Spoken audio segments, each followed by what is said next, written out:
Good morning बच्चों। आज अपना लेसन नंबर 12 मानव संसाधन। देखिए, मानव अपन लोगों को जनसंख्या के लिए कहा गया है और संसाधन की परिभाषा आपके बार बार बताई जा रही है। संसाधन हमें पता है कि वे सरलतम तत्व या पदार्थ या वस्तुएं जो मानव की आवश्यकताओं की पूर्ति करते हैं और प्रकृति तथा मानव के ज्ञान से परिपूर्णता समाज और संस्कृति के द्वारा मान्य होती है, वो संसाधन कहलाता है। अब देखिए, संसाधन की किसी न किसी प्रकार से विस्तार से दिया है। देखिए तुम्हारे चैप्टर में कि पर्यावरण में उपलब्ध वे सभी वस्तुएं जो हमारी आवश्यकताओं की पूर्ति हेतु प्रयुक्त होती है, संसाधन कहलाती है। मानव अपनी बुद्धि और प्रौद्योगिकी से किसी भी वस्तु को अधिक मूल्यवान संसाधन में परिवर्तित करने में सक्षम है, क्योंकि मनुष्य के द्वारा बनाई गई वस्तुएं संसाधन के रूप में प्रयुक्त होती है, जैसे रेलगाड़ी है, वायुयान है या अन्य कोई वस्तुएं। किंतु मानव स्वयं भी एक संसाधन है। तो मानव सिर्फ नए नए संसाधन का रचयिता है, बल्कि स्वयं भी एक महत्वपूर्ण संसाधन है। ये भी अपनी आप में एक संसाधन के रूप में प्रयुक्त किया गया है, जिसमें देखिए विस्तार से व्याख्या की गई है। मानव संसाधन क्या है? मनुष्य स्वयं एक संसाधन है। मनुष्य को मानव संसाधन उनकी संख्या एवं शारीरिक तथा मानसिक शक्ति बनाती है, क्योंकि मनुष्य शारीरिक और मानसिक शक्ति के विकास में जैसे शिक्षा, तकनीक, स्वास्थ्य और कौशल की सहायता से होता है। इनकी सहायता से मनुष्य नई वस्तुओं का निर्माण करने योग्य बनता है कि अपने ज्ञान के द्वारा और अपनी तकनीक और स्वास्थ्य को स्वस्थ रख करके अपनी नई वस्तुओं का निर्माण मानव करता है। मानव संसाधन वह अवधारणा है जो जनसंख्या को अर्थव्यवस्था पर दायित्व से अधिक परिसंपत्ति के रूप में देखती है। मानव जनसंख्या को जब शिक्षा, प्रशिक्षण, चिकित्सा व अन्य सेवाओं में निवेश किया जाता है, तो इस निवेश के परिणाम स्वरूप मानव संसाधन के रूप में परिवर्तित हो जाती है। तो देखिए, वो कहलाती है पूंजी, मानव पूंजी। हमने पीछे पढ़ा था अर्थशास्त्र में कि जब जनसंख्या या व्यक्तियों को शिक्षा, प्रशिक्षण और चिकित्सा में या अन्य सेवाओं में धन निवेश किया जाता है, तो उसको मानव पूंजी कहते हैं। और मानव पूंजी एक अपने आप में एक संसाधन है। क्या आप मानव रहित विश्व की कल्पना कर सकते हैं? नहीं कर सकते, कि बिना मानव के विश्व की कल्पना करना भी निरर्थक है। प्रकृति में उपलब्ध संसाधनों का उपयोग व सामाजिक तथा सांस्कृतिक वातावरण में निर्माण मानव ही करता है। समाज तथा अर्थव्यवस्था में विकास में मानव का महत्वपूर्ण योगदान रहता है। मानव संसाधनों का निर्माण और उपयोग तो करते ही हैं, वे स्वयं भी विभिन्न गुणों वाले संसाधन होते हैं। जैसे कोयला एक चट्टान के रूप में प्रयुक्त हुआ, तो कोयले को संसाधन के रूप में काम में लेने के लिए मानव के द्वारा ही ज्ञान से उसको काम में लिया गया। तो चट्टान का टुकड़ा है कोयला, जबकि मानव ने उसे प्राप्त करने की तकनीक का आविष्कार कर उसे संसाधन नहीं बनाया, बल्कि संसाधन के रूप में लोग वर्तमान उत्पादन कौशल उत्पादन के संदर्भ में किसी देश के कार्यरत लोगों का वर्णन करने का एक तरीका है। उत्पादक पहलू की दृष्टि से जनसंख्या पर विचार करना राष्ट्रीय सकल उत्पादन के सर्जन में उनका योगदान क्षमता पर बल देता है। दूसरे संसाधनों की भांति जनसंख्या भी एक संसाधन है कि जनसंख्या का बढ़ना भी हमारे लिए नितांत आवश्यक है। संसाधन विशाल जनसंख्या का एक सकारात्मक पहलू है। अब देखिए, जनसंख्या क्या है कि एक निश्चित स्थान पर जहां मानव जन्म लेते हैं और रहने वाले व्यक्तियों की कुल जो संख्या है, उसी को मानव जनसंख्या कहा जाता है। तो देखिए, इसकी परिभाषा इस लेसन में 2 अंक का प्रश्न आता है बोर्ड में। तो 2 अंक के प्रश्न के लिए प्रमुख परिभाषा जैसे जनसंख्या है, तो जनसंख्या की देखिए परिभाषा नोट्स में अपन लिख सकते हैं इसको कि जनसंख्या से तात्पर्य किसी निश्चित स्थान में एक निश्चित समय में रहने वाले व्यक्तियों की कुल संख्या से होता है, उसे हम जनसंख्या कहते हैं। सामाजिक अध्ययन में हमारी जनसंख्या आभारी तत्व है। ये एक संदर्भ बिंदु है जिसके द्वारा दूसरे तत्वों का अवलोकन किया जाता है, उसके अर्थ महत्व को ज्ञात किए जाते हैं। संसाधन जैसे आपदा एवं विनाश का अर्थ केवल मानव के लिए महत्वपूर्ण है। उनकी संख्या, वृद्धि, वितरण, विशेषताएं या गुण पर्यावरण के सभी स्वरूपों को समझने तथा उनकी विवेचना करने के लिए मूल पृष्ठभूमि प्रदान करते हैं। मानव पृथ्वी के संसाधन का उत्पादन एवं उपयोग करता है, अतः जानकारी आवश्यक है। देश में कितने लोग निवास करते हैं, वे कहाँ एवं कैसे रहते हैं, उनकी संख्याओं में वृद्धि क्यों हो रही है तथा उनकी कौन कौन सी विशेषताएं हैं। भारतीय जनगणना हमारे देश की जनसंख्या में संबंधित जानकारी हमें प्रदान करती है। जनसंख्या की परिभाषा में 3 प्रमुख बिंदुओं का हम विचार करते हैं, जिसके बारे में विस्तार से वर्णन किया गया है। देख सकते हैं आप, ये 3 बिंदु कौन कौन से हैं। ये महत्वपूर्ण बिंदु हैं, बोर्ड में भी पूछा गया कई बार कि जनसंख्या का आकार, वितरण एवं घनत्व, व्यक्तियों की कुल संख्या अर्थात पुरुष, महिला, बच्चे, किसी निश्चित स्थान पर कितने व्यक्ति निवास करते हैं। तो पहले ही बिंदु है जनसंख्या का आकार, वितरण कैसा है, घनत्व कितने लोग रहते हैं एक क्षेत्र में, जनसंख्या वृद्धि एवं जनसंख्या परिवर्तन। अब देखिए, किसी स्थान पर जनसंख्या में निश्चित समय अवधि में जनसंख्या में वृद्धि था, उसमें परिवर्तन उसका प्रमुख कारण रहा है। तीसरा बिंदु है जनसंख्या में गुण विशेषताएं, कि कहाँ कितने लोग शिक्षित हैं, किस संसाधन के रूप में वे क्या आविष्कार कर रहे हैं, ये जैसे उसकी उम्र क्या है, वहाँ के लोगों के लिंग अनुपात क्या है। तो व्यक्तियों की उम्र, लिंगानुपात तथा अर्थात पुरुषों एवं महिलाओं की संख्या का अनुपात, जिसको लिंगानुपात कहते हैं, उनकी साक्षरता स्तर क्या है, कितने पढ़े लिखे लोग हैं, व्यावसायिक संरचना, काम धंधा क्या है, एवं स्वास्थ्य की अवस्था इत्यादि, कि लोग बीमार रहते हैं या स्वस्थ रहते हैं। इन बिंदुओं पर विचार किया गया है। तो देखिए, पहला बिंदु हम विस्तार से वर्णन करेंगे। इन 3 बिंदुओं को लेसन में बताया गया है।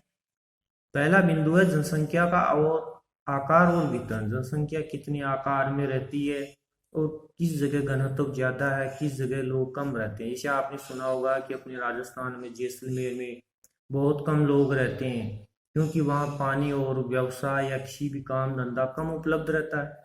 और जैसे जहाँ शहर है, शहरों में लोगों का घनत्व ज्यादा है, क्योंकि वहाँ लोगों को अच्छा रोजगार मिलता है, इसलिए लोग रोजगार की तलाश में और सारी सुविधाएं जैसे चिकित्सा की, शिक्षा की, इसलिए वो लोग घनत्व के रूप में ज्यादा जनसंख्या में रहते हैं। देखिए, भारत की जनसंख्या का आकार बहुत बड़ा है। हमें पता है कि विश्व में भारत की जनसंख्या का दूसरा स्थान है। छोटी क्लासों से हम पढ़ते आए हैं। तो विश्व में चीन के बाद दूसरे स्थान पर है, तथा तीसरे, चौथे और 5वें स्थान पर क्रमशः संयुक्त राज्य अमेरिका, इंडोनेशिया और ब्राजील है। ये हमें जानना जरूरी है, बोर्ड में पूछा जाता है कई बार। तो ऐसे छोटी छोटी प्रश्नों का ध्यान होना जरूरी है कि भारत चीन के बाद दूसरे स्थान पर है जनसंख्या में। विश्व में प्रथम स्थान चीन का है, तीसरा स्थान संयुक्त राज्य अमेरिका का, चौथा इंडोनेशिया का और 5वां स्थान जनसंख्या में ब्राजील का बताया गया है। ये प्रमुखतः अमेरिका महाद्वीप के देशों में है। तो देखिए, 2011 की जनगणना का आंकड़ा बताया गया है हमारी जनसंख्या का। हमें पता है हमें 121 करोड़ लोग रहते हैं, तो उसका सही आंकड़ा है कि 1,21,00,000, एक जहां दिया गया है 1,21,21,93,422 है। तो इस प्रकार विश्व की कुल जनसंख्या का 17.3% लगभग रहता है।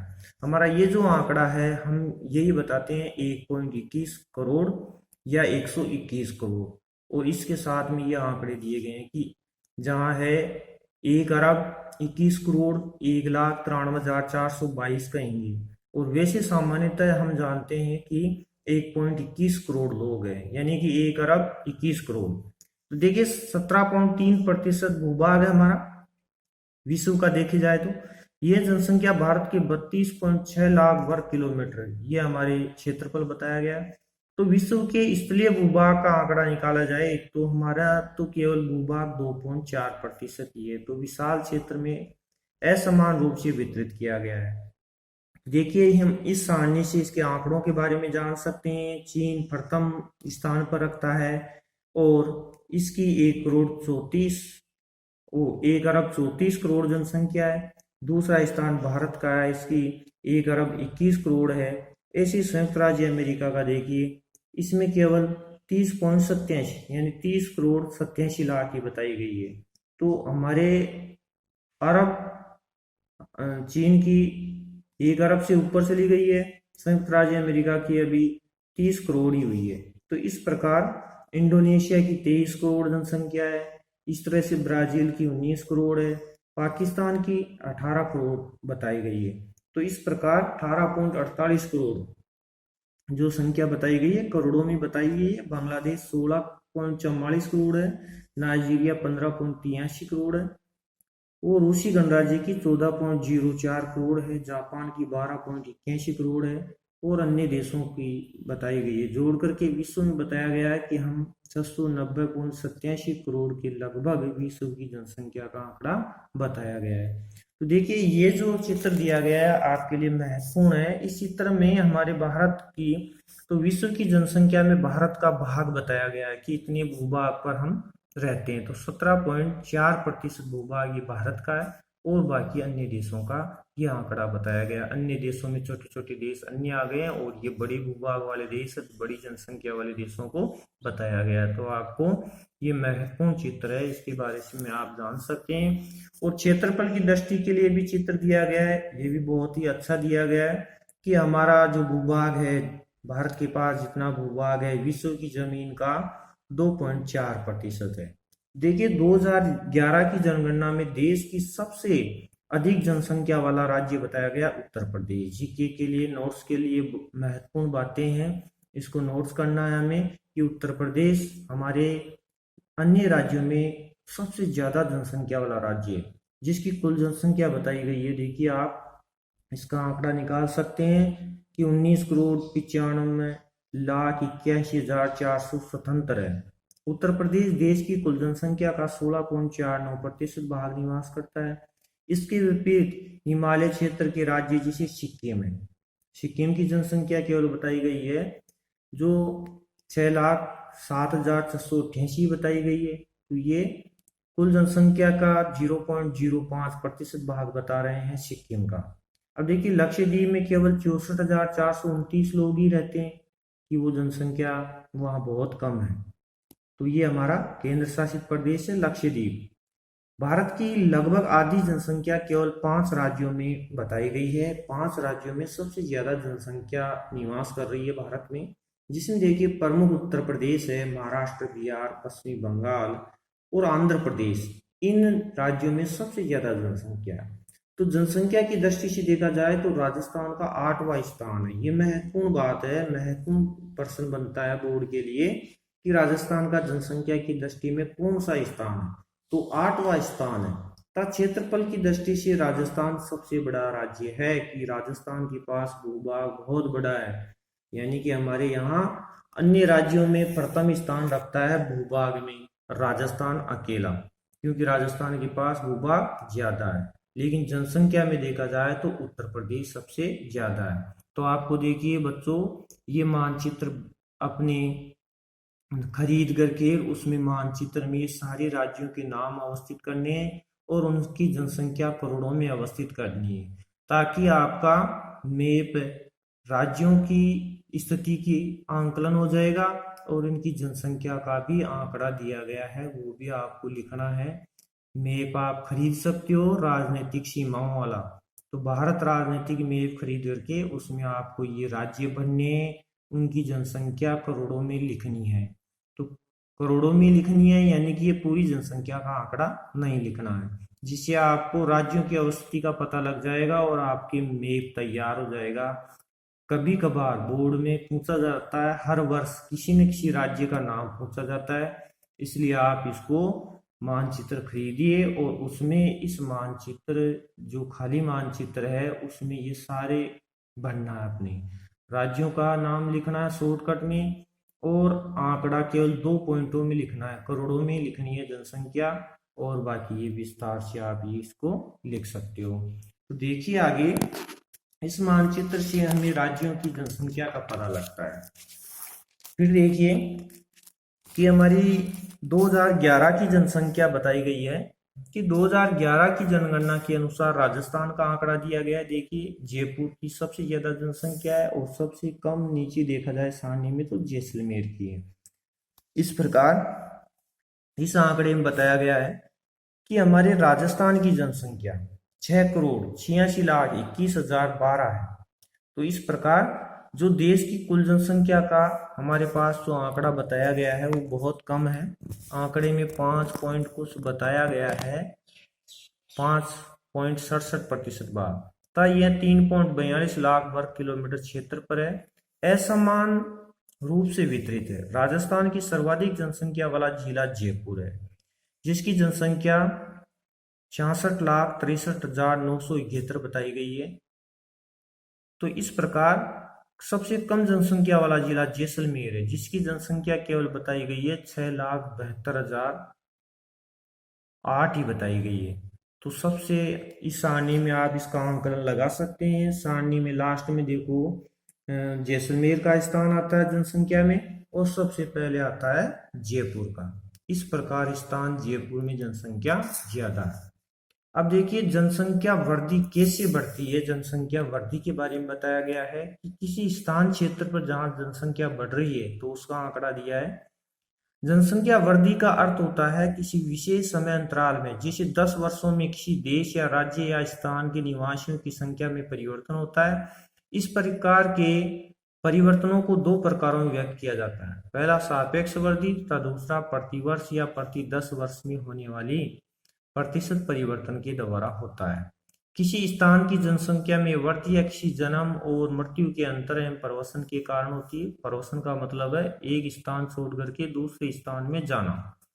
प्रत्येक वर्ष एक दशक में बड़ी जनसंख्या में कुल जनसंख्या में वृद्धि का परिणाम है। पहले की जनसंख्या जैसे 2001 की जनसंख्या को बाद की जनसंख्या जैसे 2011 की जनसंख्या से घटाकर इसे प्राप्त किया जाता है। इसे निरपेक्ष वृद्धि कहते हैं। तो निरपेक्ष वृद्धि की आपकी परिभाषा नोट्स में नोट करनी है कि निरपेक्ष वृद्धि पहले 10 वर्ष की जनसंख्या में आने वाले 10 वर्ष की जनसंख्या को घटा करके तैयार किया जाता है। किसी वर्ष की मूल जनसंख्या में प्रत्येक 10 व्यक्तियों लगभग 100 व्यक्तियों की आंकड़ा बताया गया है। यहाँ 100 व्यक्तियों पर हुई व्यक्तियों की वृद्धि जनसंख्या वृद्धि कहलाती है। अर्थात यदि किसी स्थान या देश की वार्षिक जो मूल जनसंख्या है उसमें प्रत्येक 100 व्यक्तियों पर यदि 4 व्यक्तियों की वृद्धि होती है तो हम कह सकते हैं उसको प्रतिवर्ष जनसंख्या वृद्धि 4% हो रही है। तो जनसंख्या वृद्धि को 100 व्यक्तियों के आंकड़ों पर जोड़ा जाता है। इस प्रकार ये दिया गया है आंकड़ा, आप देख सकते हैं जो मिलियन में दिया गया है हमारे भारत की जनसंख्या का किस प्रकार ये बढ़ी।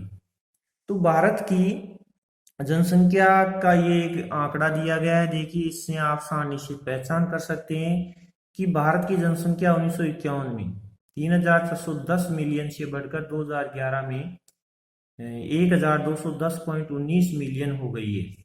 सारणी एवं चित्र यह प्रदर्शित करता है कि 1951 से 1981 तक की जनसंख्या में वृद्धि दर नियमित रूप से बढ़ रही थी, लेकिन 1951 में 3,610 मिलियन से 1981 में 6,830 मिलियन हो गई, यानी जनसंख्या दुगनी हुई 1951 से लेकर के 1981 तक।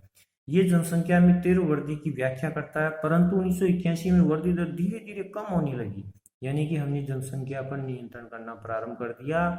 हमारी शिक्षा का असर बढ़ा तो लोगों ने छोटा परिवार रखना प्रारंभ कर दिया।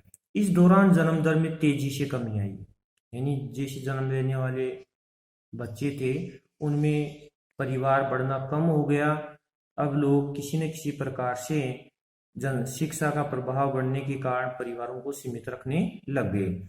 राजस्थान में भी जनसंख्या तेजी से बढ़ रही है। राज्य की जनसंख्या की 10 वर्षों के अंतराल में वृद्धि दर देखी गई। देखिए 1981 में 32.97% थी। हालांकि बाद की जनगणनाओं में जनसंख्या वृद्धि दर कम हुई। जनसंख्या की दशकीय वृद्धि दर कुछ कम होकर 2001 में 28.41%।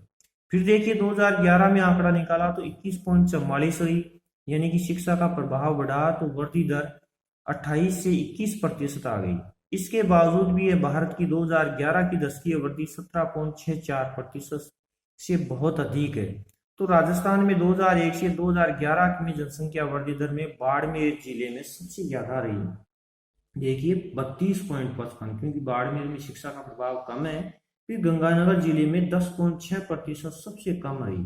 तो इस बात पर हम ध्यान देना अत्यंत आवश्यक है कि भारत की जनसंख्या बहुत अधिक है। तो भारत की वर्तमान जनसंख्या की वार्षिक वृद्धि दर 122 लाख है, किंतु संसाधन एवं पर्यावरण के संरक्षण को निष्क्रिय करने के लिए पर्याप्त वृद्धि दर में कमी जन्म दर को नियंत्रित करने के लिए किए गए प्रयासों की सफलता को प्रदर्शित करता है। इसके देखिए 1 मिलियन बराबर 10 लोग, लगभग 10 लाख लोग बताए गए हैं 1 मिलियन में।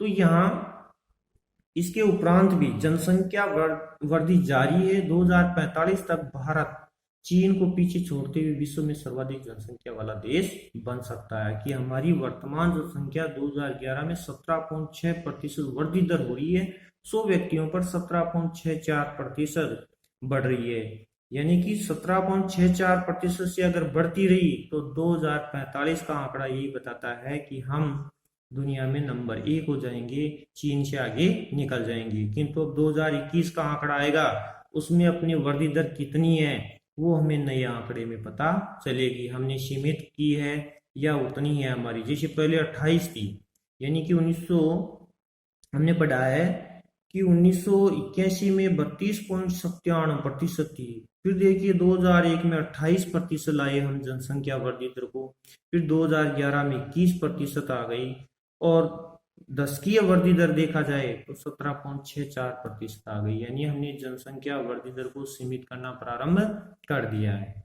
तो इसके साथ ही यह आपका पॉइंट खत्म होता है। अब नेक्स्ट पॉइंट, जनसंख्या वृद्धि बढ़ने के क्या क्या कारण है, ये रीजन आपको कल बताएंगे। थैंक यू, धन्यवाद। इसके नोट्स बनाइए जो जो महत्वपूर्ण बताए गए हैं। Thank you.